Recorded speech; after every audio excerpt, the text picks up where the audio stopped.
semuanya, selamat datang kembali di channel kami. Hari ini, kita akan membahas topik yang sedang hangat diperbincangkan di kalangan pecinta sepak bola tanah air, nasib Patrick Kluivert sebagai pelatih timnas Indonesia. Setelah mimpi Piala Dunia 2026 harus terkubur, banyak yang bertanya-tanya, apa langkah selanjutnya untuk skuad Garuda? Mari kita kupas tuntas.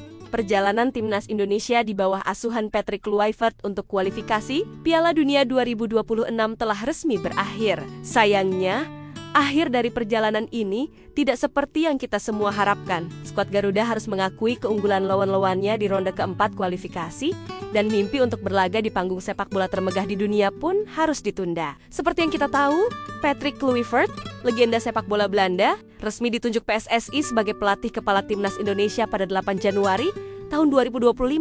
Ia datang tidak sendirian, didampingi oleh asisten pelatih Denny Lanzaat dan Alex Pastor, dengan kontrak berdurasi 2 tahun. Ekspektasi publik tentu sangat tinggi. Kehadiran nama besar seperti Kluivert diharapkan bisa membawa angin segar dan prestasi signifikan bagi timnas kita. Perjalanan Kluivert bersama Garuda dimulai di ronde ketiga kualifikasi Piala Dunia 2026 zona Asia.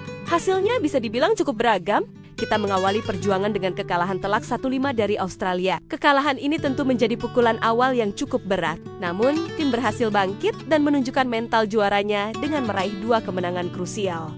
Kemenangan tipis 1-0 atas Bahrain dan 1-0 atas Cina membangkitkan kembali asa dan optimisme kita semua. Sayangnya, di laga penutup, kita harus kembali menelan kekalahan pahit. Kali ini dengan skor 0-6 dari raksasa Asia, Jepang, meskipun gagal melaju langsung. Finish di posisi keempat grup sudah cukup untuk membawa Indonesia melangkah ke ronde keempat, sekaligus mengamankan 1 tiket otomatis ke Piala Asia ke 2027.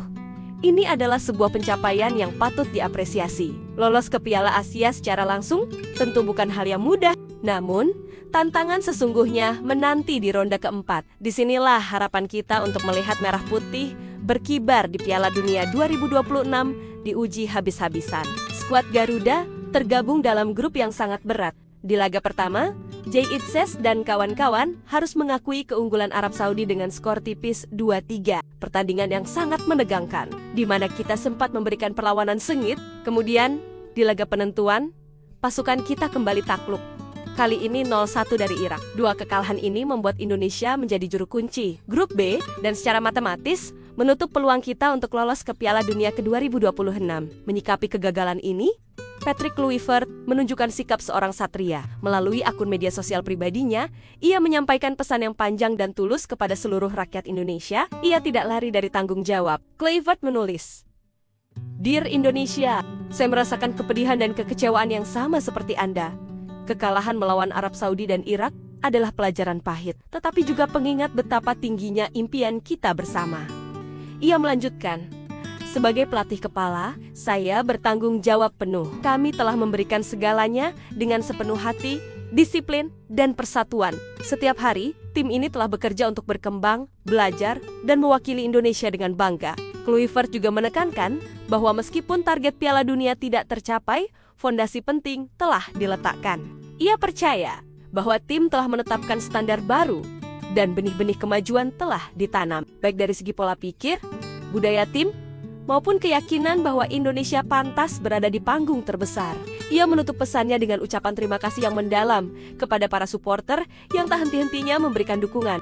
Namun, di sepak bola profesional, hasil akhir seringkali menjadi tolok ukur utama. Kegagalan ini memicu reaksi keras dari berbagai pihak. Di media sosial, tagar Kluivert mulai bergema. Banyak netizen dan pecinta sepak bola yang menyuarakan kekecewaan mereka dan meminta PSSI untuk mengambil tindakan tegas, bahkan sampai memecat sang pelatih. Beberapa kritik yang muncul menyoroti pemilihan susunan pemain, terutama saat melawan Arab Saudi. Selain itu, respons taktis Kluivert yang dinilai lambat saat tim tertinggal juga menjadi sorotan tajam. Strategi di beberapa pertandingan lain pun dianggap kurang meyakinkan oleh sebagian kalangan. Menanggapi situasi yang memanas ini, manajer timnas Indonesia, Sumarji, angkat bicara. Ia menegaskan bahwa akan ada proses evaluasi menyeluruh yang dilakukan oleh Komite Eksekutif PSSI atau yang biasa kita sebut Exco. Sumarji memastikan bahwa semua laporan akan disampaikan secara terperinci dan transparan, tanpa ada yang ditutup-tutupi. Saat ditemui di Bandara Soekarno-Hatta, Sumarji menjelaskan, laporan saya ini akan dipakai untuk evaluasi secara keseluruhan. Termasuk salah satunya adalah tim kepelatihan di bawah asuhan Patrick Kluivert. Ia menambahkan, secara keseluruhan akan saya laporkan, terperinci. Dan setelah itu, nanti keputusan saya minta untuk segera ada keputusan di rapat Exco. Menurutnya, evaluasi setelah setiap kompetisi adalah prosedur standar yang wajar dilakukan oleh PSSI untuk perbaikan ke depan. Terkait desakan publik untuk memecat Kluivert, Sumarji memberikan jawaban yang diplomatis. Ia menyatakan bahwa keputusan akhir sepenuhnya berada di tangan rapat Exco PSSI. Ya kalau soal itu pemecatan Kluivert, sekali lagi ya, soal Patrick Kluivert, saya kira nanti akan diputuskan dalam rapat Exco PSSI, katanya. Namun, ia kembali berjanji akan menyampaikan laporannya apa adanya. Saya tidak akan tutup-tutupi mana yang baik, mana yang tidak baik. Semua akan saya sampaikan apa adanya. Kini, bola panas ada di tangan Exco PSSI. Mereka akan menimbang semua aspek, mulai dari hasil di lapangan, proses pengembangan tim yang telah berjalan, hingga masukan dari berbagai pihak, termasuk suara para supporter. Keputusan apapun yang akan diambil nantinya pasti akan menjadi sorotan utama. Apakah PSSI akan terus memberikan kepercayaan kepada Kluivert untuk melanjutkan proyek jangka panjangnya, terutama dengan target Piala Asia 2027 di depan mata? Ataukah PSSI akan mengambil jalan berbeda dan mencari nahkoda baru untuk timnas Garuda? Hingga saat ini, belum ada informasi pasti kapan rapat Exco untuk mengevaluasi kinerja Kluivert akan dilangsungkan. Sementara itu, sang pelatih beserta jajaran stafnya dilaporkan telah kembali ke Belanda setelah menyelesaikan tugas mereka di kualifikasi. Seluruh pecinta sepak bola Indonesia kini menanti dengan harap-harap cemas. Penghakiman atas era Patrick Kluivert akan segera tiba. Bagaimana menurut kalian? Apakah Kluivert pantas mendapatkan kesempatan kedua? Atau sudah saatnya timnas mencari arah baru? Tulis pendapat kalian di kolom komentar ya. Mari kita berdiskusi dengan sehat dan konstruktif demi kemajuan sepak bola Indonesia. Terima kasih sudah menonton video ini sampai akhir. Jangan lupa untuk like, komen, dan subscribe agar tidak ketinggalan update terbaru seputar sepak bola tanah air. Sampai jumpa di video selanjutnya.